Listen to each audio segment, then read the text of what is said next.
नमस्ते बच्चों, स्वागत है आप सभी का Techno India Group Public School Siliguri के चौथी कक्षा द्वितीय भाषा हिंदी में। बच्चों, आज हम हिंदी में पढ़ने जा रहे हैं मधुप हिंदी पाठमाला भाग 4। बच्चों, यूँ तो आज का विषय हमारा हिंदी है, परंतु इसमें हम आज भारतीय इतिहास से संबंधित एक प्रसिद्ध व्यक्ति के बारे में पढ़ेंगे। तो चलिए जान लेते हैं हम किस प्रसिद्ध व्यक्ति के बारे में पढ़ने जा रहे हैं। तो आज के अध्याय के अनुसार यह है हमारे भारतीय इतिहास के प्रसिद्ध व्यक्ति आचार्य चाणक्य। जी हाँ बच्चों, आज के पाठ का शीर्षक है आचार्य चाणक्य। बच्चों, इनके बारे में 2-4 बातें और जानने की कोशिश करते हैं। आचार्य चाणक्य का जन्म अनुमानत अर्थात अनुमान लगाया जाता है कि 376 में इनकी जन्म हुई थी। 376 ईसा पूर्व पहले, और इनकी मृत्यु हुई थी 283 ईसा पूर्व पहले। आचार्य चाणक्य चंद्रगुप्त मौर्य के महामंत्री थे। वे कौटिल्य या विष्णुगुप्त नाम से भी विख्यात है। उन्होंने नंद वंश का नाश करके चंद्रगुप्त मौर्य को राजा बनाया। उनके द्वारा रचित अर्थशास्त्र नामक ग्रंथ राजनीति, अर्थनीति, कृषि, समाज नीति आदि का महान ग्रंथ है। अर्थशास्त्र मौर्यकालीन भारतीय समाज का दर्पण माना जाता है। तो चलिए बच्चों, अब हम पाठ की ओर बढ़ते हैं। 8वां अध्याय आचार्य चाणक्य। बच्चों, इस पाठ में प्रवेश करने से पहले दिए गए एक बिंदु पर ध्यान देते हैं। बच्चों, कुछ व्यक्ति कुशाग्र बुद्धि वाले होते हैं। हमारे देश में भी बहुत से कुशाग्र बुद्धि वाले व्यक्तियों का इतिहास रहा है। आइए आज हम ऐसे ही एक व्यक्ति की कहानी चित्रकथा के द्वारा पढ़ते हैं। पाटलिपुत्र पटना में रहने वाले आचार्य चाणक्य की चिरवांछित इच्छा थी कि उन्हें संतान प्राप्ति हो। एक दिन उनकी यह अभिलाषा पूरी हुई और उन्हें पुत्र रत्न की प्राप्ति हुई। लेकिन यह शिशु अन्य शिशुओं के समान नहीं था। देखिए नाथ, यह अन्य नवजात शिशुओं की भांति जन्म लेते ही नहीं रोया। हाँ, मैंने भी इसका रुदन नहीं सुना। अरे, इसके मुख में तो संपूर्ण दांत विद्यमान है।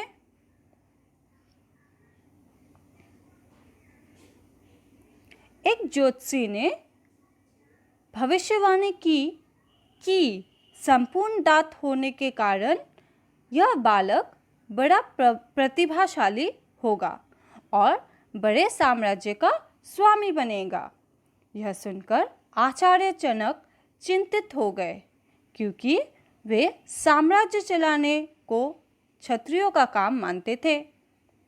अगर ऐसा है तो मैं इसके दांत ही तुड़वा देता हूँ, तब भी यह दूसरे व्यक्ति द्वारा राज्य की स्थापना करवाकर इसके माध्यम से राज्य करेगा। आचार्य चाणक्य ने बालक का नाम विष्णुगुप्त रखा। समय के साथ विष्णुगुप्त बड़ा होने लगा। वह कुशाग्र बुद्धि का स्वामी था। एक दिन वह मंत्रोच्चारण कर रहा था। स्वामी, देखा आपने, हमारा विष्णुगुप्त कितनी शीघ्रता से मंत्र कंठस्थ कर लेता है। मैं इसे शिक्षा दीक्षा के लिए तक्षशिला विश्वविद्यालय भेजना चाहता हूँ। वहीं रहकर यह अपने उद्देश्य की प्राप्ति कर सकेगा। तक्षशिला विश्वविद्यालय में सभी विषयों के विद्वान आचार्य थे। देश विदेश में उनकी ख्याति थी। विश्वविद्यालय के प्रधानाचार्य आचार्य चाणक्य के परिचित थे। पिता की आज्ञा पाकर विष्णुगुप्त तक्षशिला विश्वविद्यालय में पहुंचा और प्रधानाचार्य से मिला। तुम्हारा इस विश्वविद्यालय में स्वागत है। क्या तुम्हारे पिता ने मेरे लिए कोई संदेश भेजा है? जी आचार्य, उन्होंने एक पत्र आपके नाम दिया है। ठीक है विष्णुगुप्त, लेकिन विश्वविद्यालय के नियम के अनुसार तुम्हें एक परीक्षा देनी होगी। परीक्षा में उत्तीर्ण होने के बाद ही तुम यहाँ शिक्षा पाने के योग्य समझे जाओगे। मैं परीक्षा के लिए तैयार हूँ आचार्य। दो आचार्यों ने विष्णुगुप्त की परीक्षा ली। वे उसके कुशाग्र बुद्धि से बहुत प्रभावित हुए और उसे विश्वविद्यालय में प्रवेश मिल गया। विष्णुगुप्त विद्वान आचार्यों से शिक्षा प्राप्त करने लगा। उनका सानिध्य पाकर उनकी प्रतिभा और निखर गई। वह कुछ ही वर्षों में राजनीति शास्त्र, दर्शन शास्त्र, रसायन शास्त्र, ज्योतिष आदि में पारंगत हो गया। उसके तर्क सुनकर सभी दंग रह जाते। जब उसकी शिक्षा पूरी हुई तो वह प्रधानाचार्य से घर लौटने की अनुमति लेने उनके पास आया। विष्णुगुप्त, मैं और तुम्हारे पिता चाहते हैं कि तुम यहीं रहकर राजनीति और अर्थशास्त्र के आचार्य का पदभार संभालो। आचार्य चाणक्य के पुत्र होने के कारण तुम आज से चाणक्य के नाम से प्रसिद्ध होगे। जी, जो आज्ञा आचार्य। आचार्य चाणक्य वहीं रहकर शिक्षण कार्य करने लगे। उनकी विद्वत्ता की ख्याति दूर दूर तक फैलने लगी। दूर दूर से विद्वान उनसे शास्त्र करने आने लगे।